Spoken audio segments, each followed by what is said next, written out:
I just got back from Legion's Con, got to see some of you fine folks there. Now you get to see Jordan again on camera. He sadly wasn't able to make the trip, but I'll give you kind of the rundown of my experience of Legion Con and how it was.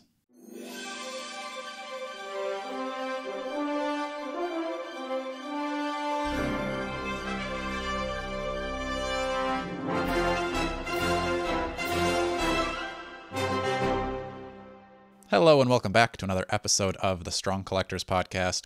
I am your host, Dakota, here with my co-host, Jordan, and we are talking Legion's Con 2023. So, I was able to go this year. It was about a 15-hour drive from where I live in Wisconsin out to the convention. I was an exhibitor, so I will kind of preface this with I didn't get to experience the full effect of Legion Con as an attendee.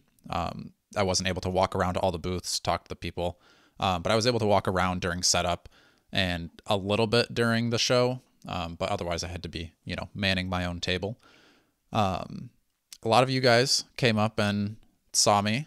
Either you heard I was coming from the podcast, or there were some people I was just like talking to, giving my spiel. And they're like, "Hey, you sound familiar. You're from that totally awesome best podcast about action figures." I was like, "That is me. You're very correct. You forgot handsome, but otherwise accurate." We'll take it. I did have a lot of people asking where you were, Jordan. I told them that, you didn't care about the fans and you're only in it for the money. He's just waiting until this thing blows up and he can retire on it. He doesn't care. Exactly. No, I regrettably was not able to make it, but I'm glad you got to go and experience it. Yeah. So I was there. My table was for Fit You, which is my fitness online coaching business. A lot of people were a little bit confused. They were like, "Don't you have a podcast?" I was like, "Well, yeah, but unfortunately I can't pay my bills with the podcast, so I got to pay it with fitness." But I took the steel mace there, was kind of doing some demonstrations, got to get it into a lot of people's hands. Going in, I knew that it was going to be kind of a weird table to have because people are going there looking for toys and art and customs displays, things like that. So fitness isn't really on your mind as you're walking around a convention like that. But I think a lot of people got the concept of like your mythic legions are using swords and maces, hammers, clubs. The steel mace kind of fit in well with that. Kind of puts you in more of that like mythic legion mindset as you're working out, something that's more fun. It seemed like a lot of people would kind of come up confused, like, "What is this?" Because like I just had some random figures out holding the 3D printed steel maces that I was giving out for free, and then as soon as I told them, they're like, "Oh yeah, okay, this makes sense. That'd be fun." Some people were kind of like, I don't care about fitness. I don't give me my free mace and I will walk away," that's kind of what I expect for. I wasn't expecting much. But some people, they would get the mace in their hands and they're like, "Oh, yes, this is exactly what I need." So hopefully some of those folks want to learn some more about mace and kind of follow the fitness channel. I'll have maybe some links for that down below if you guys want to check it out. I'll have probably some videos playing as I was talking about it. I'm going to do a giveaway. So I was going to give away either a 7 or a 10-pound mace.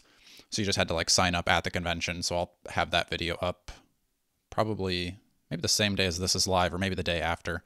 So if you were at the convention, go check that out. I also sent emails out. So, but then the actual convention itself, I would say it was slightly smaller than I was expecting, but it was like very dense. Because I think what we're used to with like our local conventions kind of go into, I don't know how the Des Moines ComicCon is, but like here in Madison, they have kind of a convention center that's pretty spaced out, like between tables. Like usually people have like 10, 15 foot long tables of like comics or like giant booths. This was more like 8-foot tables. Maybe some people had like doubles. But then you just had like vendor after vendor. So it was pretty compact. And then it was in like a hotel ballroom versus like convention center, which was pretty nice for the folks staying at the hotel. Right. Because Yeah. I was able to just like walk through the lobby and then straight into like the convention area. And then they had the main ballroom where like the Four Horsemen table was, and like a lot of the like very obvious like the My Wife Is Gonna Kill Me, Wolf King Customs, Emil, people like that were over in that room, and then I was off in the side room. Kind of makes sense. Not that like everybody in there didn't make sense as much as I didn't make sense, but we were next to Troll Head Customs, Troll Head Forge, something like a forge. He like made swords and stuff. So it was kind of cool that we were like right next to each other, because it was like you can go get your blade of Arethyr over there, and then you can learn how to use it over here. So there you go. Little synergy there. Savannah did her first cosplay. She dressed up as Ravenna, I think is how you say the character's name. So that was kind of a whirlwind, hectic speed run of a cosplay. She like carved out all the armor, and we were working on it up until like the night before we left. So you gave your final approval. You thought it was worthy of showing off to the fans. Oh yeah, absolutely. So show some pictures of that here. Yeah, they'll be flashing along. She wasn't the only cosplayer either. The folks, I think they were there last year also. The Goblin and the Skeleton were also there. And then they switched costumes the second day, and they were Mask of the Red Death and Alithia, which like that was like some professional cosplay. Like the details that they had, especially on Alithia, was nuts.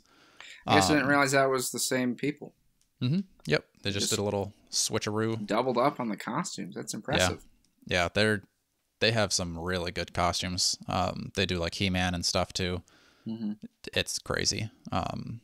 So yeah, I think Savannah's gonna be trying it again next year. Pick out a different character. Because I was showing her some of the new figures that they released, and she was kind of like looking at the details of like, oh, okay, yeah, I could see how that could be sculpted out of the foam, and so I don't know. She's thinking about it. What else? There's tons of cool customs. Like you walk into the main showroom, you get Emil's like Avengers, Fantastic Four, Spawn, Batman. Those are my favorite customs I've seen. And then they also had like on the other side of that was Jeremy's booth with Mythic Customs. He had a big troll. I can't remember who the person was. He did like a Balrog thing, like Lord of the Rings. Is that right? Or is that something different you're thinking of? I mean, I don't know Lord of the Rings, so I can't help you there. I thought I saw a post where he had made like a Balrog custom, which is kind of, do you have wings? Yeah. Okay, that's probably was the Balrog then. Okay. Yeah, I think he also had like a custom Gandalf Mythic Legion style. So, yeah, I think he had done a bunch of... He said he sold it to somebody, but it looked like he used a lot of those like older... I think they were Toy Biz, like Lord of the Rings toys back in the day, and like retooled their parts for the... Okay. Some of because I know the guy next to me who was like a comic book store, but then also did like Warhammer and paints and stuff like that. He had a bunch of fodder pieces from the old Lord of the Rings stuff, and Four Horsemen sculpted all that. So he was saying how it's all very compatible, and like you really don't have to do very much customizing at all to get those pieces to fit. So yeah, I'm guessing that's probably what he was using for those. At the front end, I can't remember who it was, but he's got those troll dragons that I think I've maybe shown you on Facebook before. It's got like the orange troll with the giant wings and the dragon head. Right. Yeah. So I would love one of those, but also I don't have the money to drop on customs, because just a normal custom, like I think most of like Emil's stuff was like $300 or $400 maybe. I don't know if that was him specifically, but I just remember walking around and that was kind of a consistent price tag on a lot of things, especially when it's like that super high detailed painting. Like my stuff, I do not expect to make $300 on a custom. I do, but I'm doing some like kindergarten paint jobs on mine. So, paint by numbers. Yeah, exactly. Four Horsemen had their table. They had the new Cosmic stuff, the first wave of Cosmic, some of the Alithia wave, the new reinforcements. So I guess I can go through my quick haul of what I got from the Horseman table, because as a vendor, we were able to go Saturday night after the convention closed. They opened it up for an hour for us, since we're at our tables all day, don't really get a chance to wait in the line. So I got, kind of go maybe least exciting to most exciting. At least, I don't know. Maybe not. But I got another Tusk Science Officer because I really like the red pop and swap that I did with the Jagwellian. Oh, Big yeah, fan that's of right. that.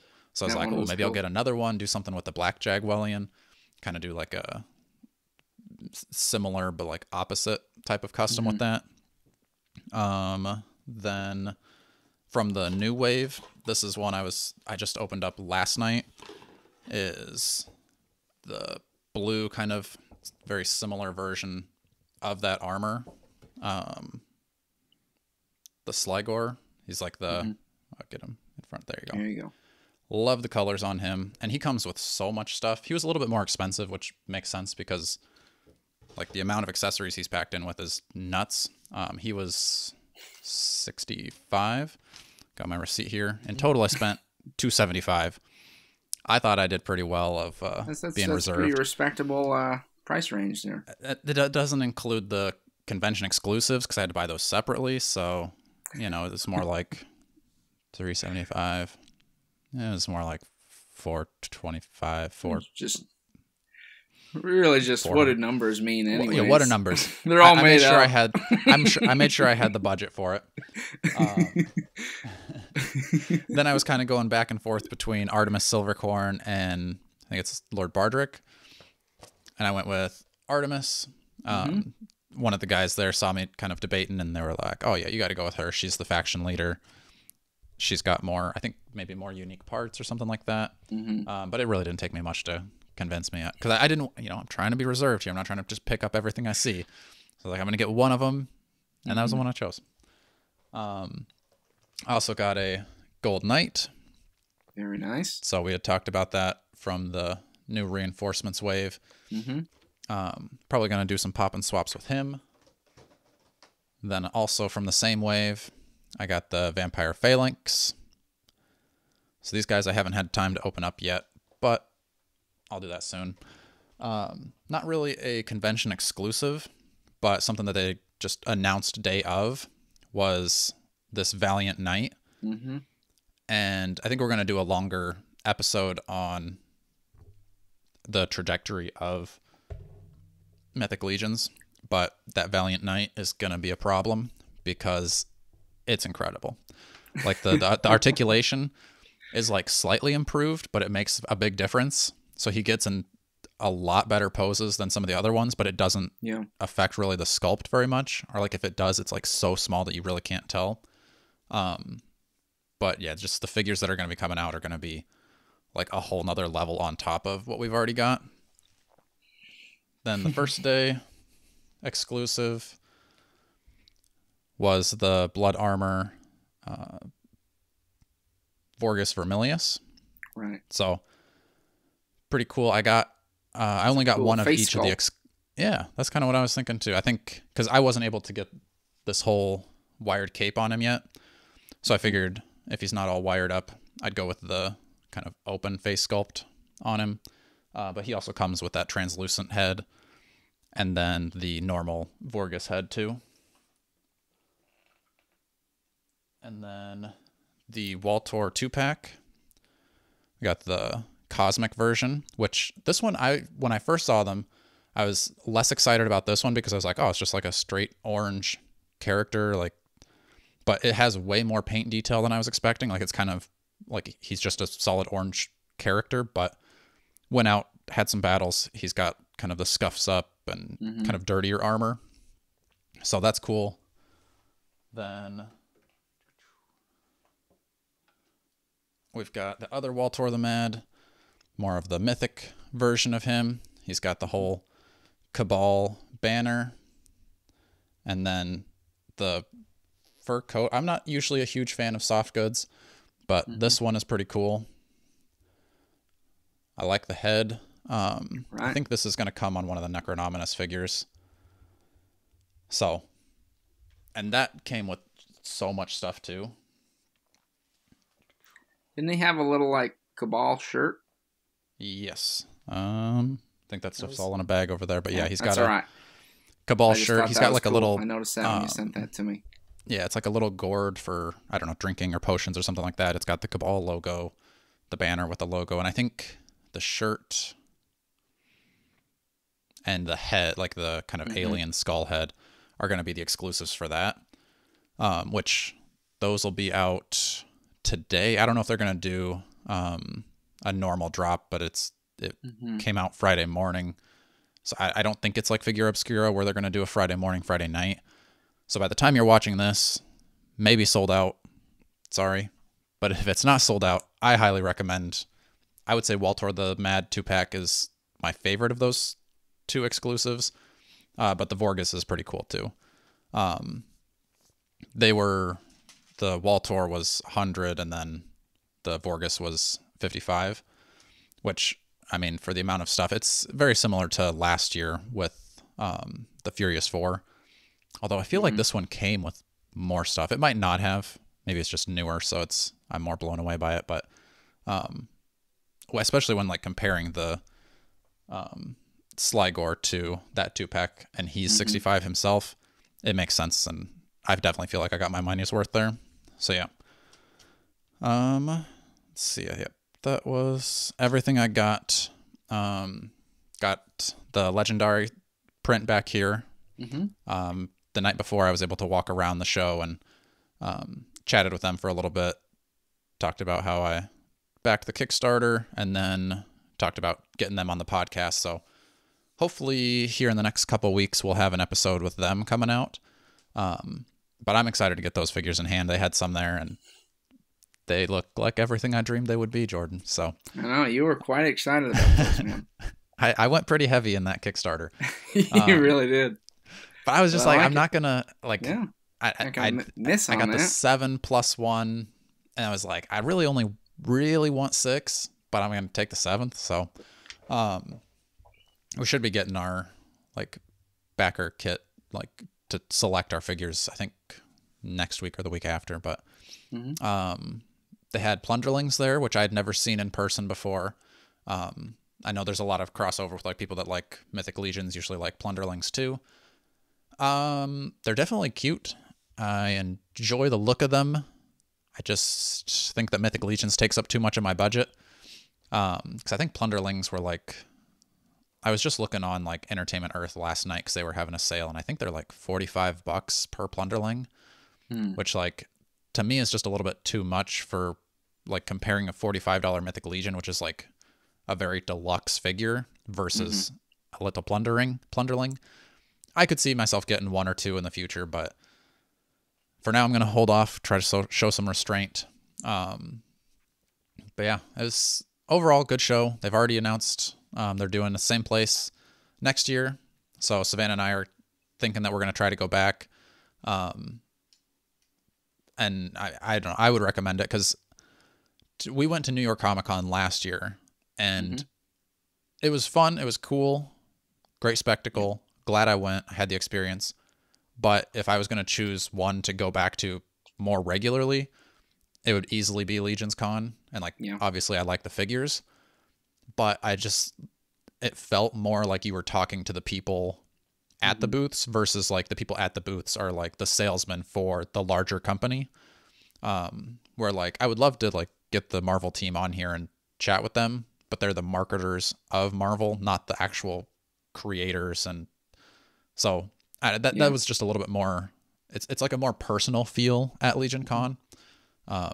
You get to like actually know the people. They're like super excited to see you. It's not like they just like punch a clock, come to the show. They're like there for passion.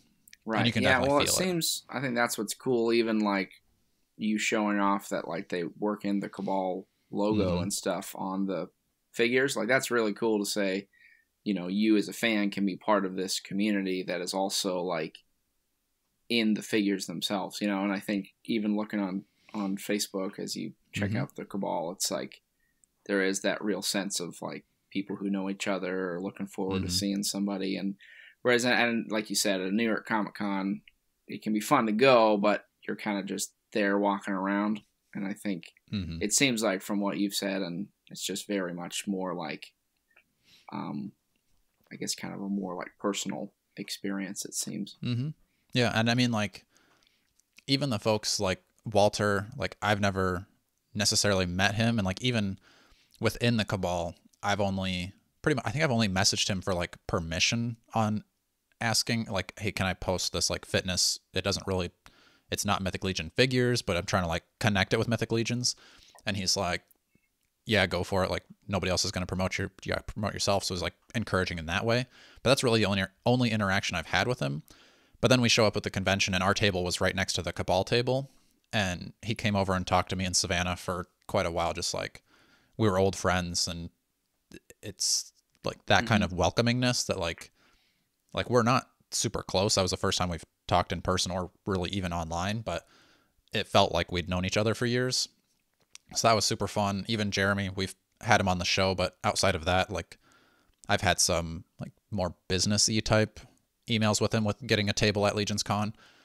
But seeing him there, like, he knew exactly who I was when he see me in the hallway, asked about the table, and just like you could see in his eyes that he's like loving this convention and just like getting to put on this show for the fans. So yeah, it was super cool. What else? I was pretty surprised how many people recognized us from Strong Collectors. I probably shouldn't be, because, you know, we are the best action figure podcast on the air right now, but it was we're only getting better, so that's true. It's only up from here, baby. But yeah, I mean, people were kind of saying they like how we're a little bit more of a laid back. We're not kind of like you've said, we're not the like, hey everybody, we're gonna be doing the pow. We're a little more chill. We try to, like, you know, not just be sleeping here, but show our excitement. They liked that we had different views on different figures. Like, obviously, I love Mythic Legions. Right. I would say you like Mythic Legions. You love your NECA monsters. I could care less about them. I'm back in Legendary. You're gonna watch me back Legendary. You're gonna buy Mezcos. I'll leave that all to you. Crazy. Yeah. So they liked that kind of back and forth that we have. They like when you like a figure and I hate it. So that was fun. And like they all kind of knew, like, when I was there, that somebody was missing. So next year, I think you got to make a priority, Jordan. If I go, you got to be there. Okay, I've got a year to plan. So that's true. Maybe I'll even be in costume with Savannah. Could be one of the new Noble Bear figures. I feel like you'd make a good Viking.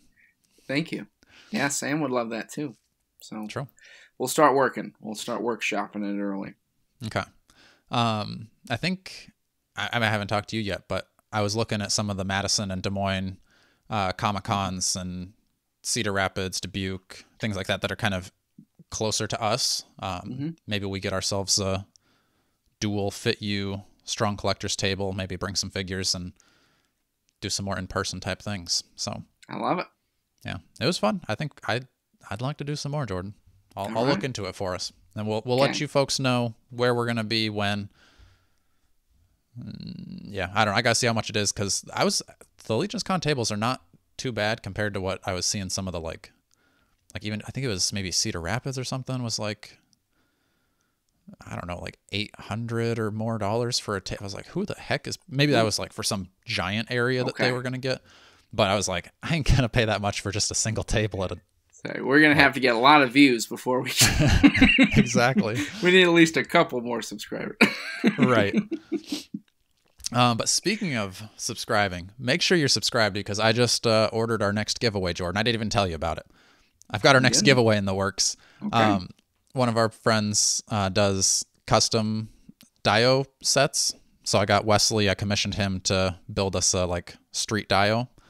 I think it's like a 12 by 12 kind of brick street scene. So he's, I think, currently working on it. So I should maybe get that in the next week or so. Once I get it in hand, we'll have more information on the giveaway for that, but that is our plan for the next giveaway. So number one way to make sure you're entered into that is make sure you're subscribed, and then we'll probably do some commenting on that video. But I think that wraps it up for Legion's Con. Unless you've got more questions for me, Jordan, I guess we could do like a little Q&A here. That's true. My Legion's Con experience. As with the burning questions we have. Trying to think. What would you say to someone who is like, I've thought about going to Legion's Con. Should I go or not? What is the, like... I mean, it definitely depends on your location. Like, if you're within driving distance, I 100% say you should go. I mean, I don't know that I would necessarily consider myself within driving distance, being a 15-hour drive, because you'll have to, like, fly there, which honestly maybe would be cheaper because, like, I have to pay for gas, and then we stopped halfway at a hotel. It's definitely an investment because I do think a lot of people are like, oh, Four Horsemen table is going to be the cheapest way to buy toys. Yes, but how much is your plane ticket and then hotel going to cost to then get you those cheaper toys when it probably would just be actually cheaper if you bought them through one of the approved retailers?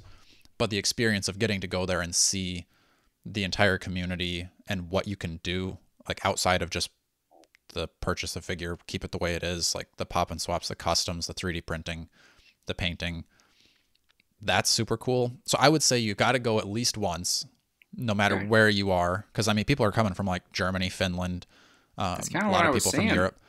That's pretty wild. People come from a long ways for this. So that's where I'd say like it is a spectacle to see at least once. And I think next year, if you haven't gone yet, next year is going to be their, I mean, they're always going to get bigger and bigger, but it's like their 10-year anniversary of Mythic Legions and their 25-year anniversary of Four Horsemen Studios. So I think they're going to pull out all the stops. I think I'm probably not the only one betting on this, but everybody's always asking where the dragon is. I could see next year being the milestone that it is, the year that they bring out the dragon. If there's a dragon coming, that'd be the time to do it. It really would be. So I think if you could do it next year, and like I said, if you're driving, it's a no-brainer, do it. If you've got to fly and like there's more of the investment to get there, I could understand maybe you'd want to pick and choose your years or every other year type of thing. I'm hoping that I can make it a staple. We'll see how it does with kind of drumming up the sales for the fitness stuff. And even outside of that, like if I just went as an attendee, that would be super fun too. Because I would choose that over like a New York or a San Diego Comic-Con. Okay. So. Good to know. I think that wraps up our talk of Legion's Con. If you saw us there, leave me a comment down below. And if you have other questions of Legion's Con, like I said, you probably go leave your comments on like Jeremy's page because he's going to know a lot more of the answers. But yeah, let me know if you guys were there. What was your favorite parts? If you didn't go, what would have been like if you saw it online? What were you like? Oh man, I wish I could have been there to see Savannah's cosplay. Let me know. Make sure you're liking, sharing, subscribing. Go get yourself a Strong Collectors t-shirt. And until next time, stay strong.